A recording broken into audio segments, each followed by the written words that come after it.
Hey, what's going on, guys? Thought I'd shoot a quick video. I'm out in my driveway here. I was looking at some old videos that I have, and I saw that I'd done a video on my GoKit and the charging circuit that I'd built for that. And I want to throw a shout out to K5AUW.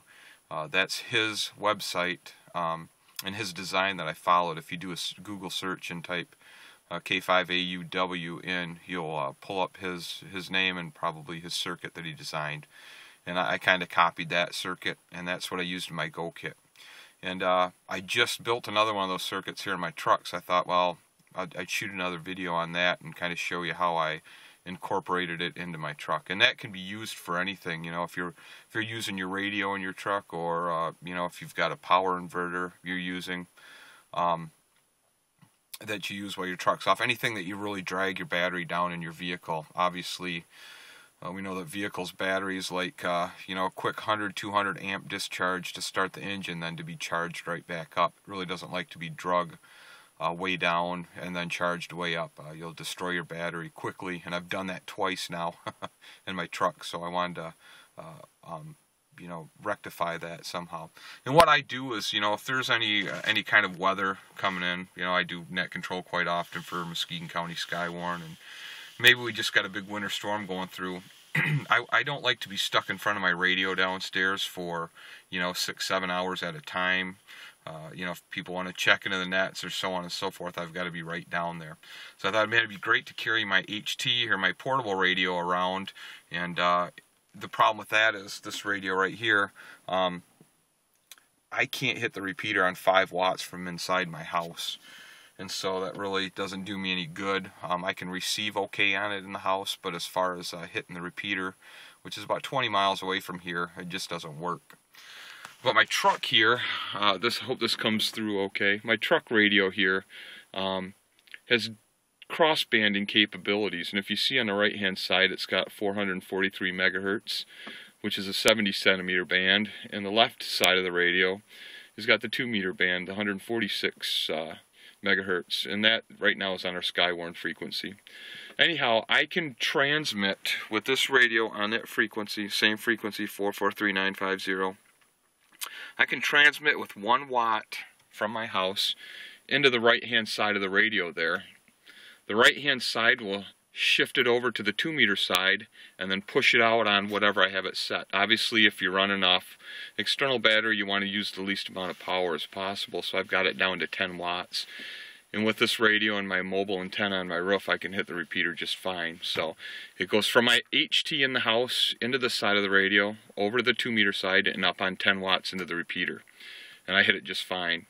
And it kind of works in reverse. Somebody talks into the repeater, it comes into this radio here, over to our 70 centimeter band, 443 megahertz, and then into my radio.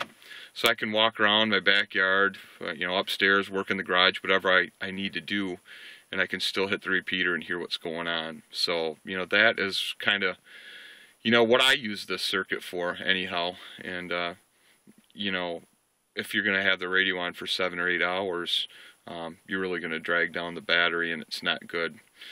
So I decided, how can I put a deep cell battery in my truck and use that to power my radio if I'm stopped, or, you know, I use this sometimes when we're camping. I'll use my HT and walk around and be able to, you know, if I'm far away from the repeater, I can get in that way too.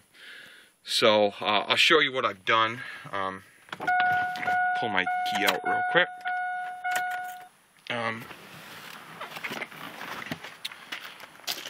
In the back toolbox here,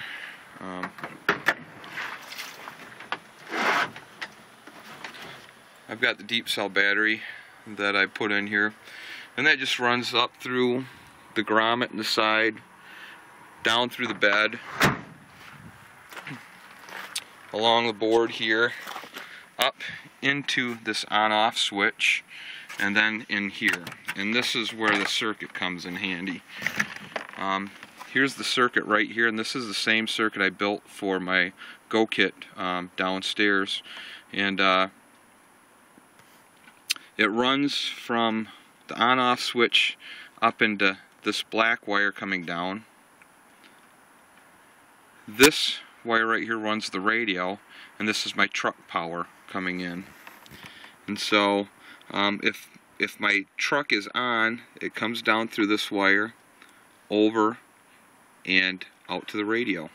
Okay, now if my battery is running from the back of my truck, it comes in this wire down over here and then up into the radio. And in between here and the other side over there are blocking diodes. So when my truck's on, it won't go back and power the battery in the back of the truck. And when my battery backup is on, it comes in down here and it won't go back to feed my truck. So there's diodes in here, so it's either coming this way into the radio or this way into the radio. And you can power it from two sources there. This is a resistor that actually goes between here and this wire, which bypasses the diode. So when the truck is running and it's powering the radio, it is also throwing a small charge back into the battery. And if I have this switch off, it won't go through to charge the battery. However, if I have it on, it will go through and charge the battery. And I have that on there, so you know, it's not continuously charging the battery. I can stop it if need be. And again, this resistor will only let a certain amount of power go through. It's about 2 amps. So again, you're not going to really throw a huge charge into the battery, but it's enough to keep it floated if you want to keep the power on. So I've got everything off in my truck right now, as you can see. So what I'm going to do is I'm going to flip the switch and I'm going to feed my radio with the backup battery. You see the light come on, and you know the radio is on up there. So if I'm in my house and need to crossband out here, all I got to do is flip the switch, and now I'm running off my backup battery. And again, I got to throw props out to Kevin too. You got to check his website out, OBXSOLWIND. You know, all his videos there have really inspired me to take a look at backup power and kind of prepping for emergencies, if you will. So check out his site. You can easily grab a 6-pack and sit down for a couple hours and watch his videos, and they're well put together, and he's just got a wealth of knowledge. So what I'm going to do is I'm going to shut this off here so it turns my radio off. I'm going to put this on real quick, and I'm going to pause this video, and I'm going to run downstairs and I'll show you the diagram of that charging controller. K5AUW again. That's the gentleman whose circuit this is, and I'll go down there and show you that real quick.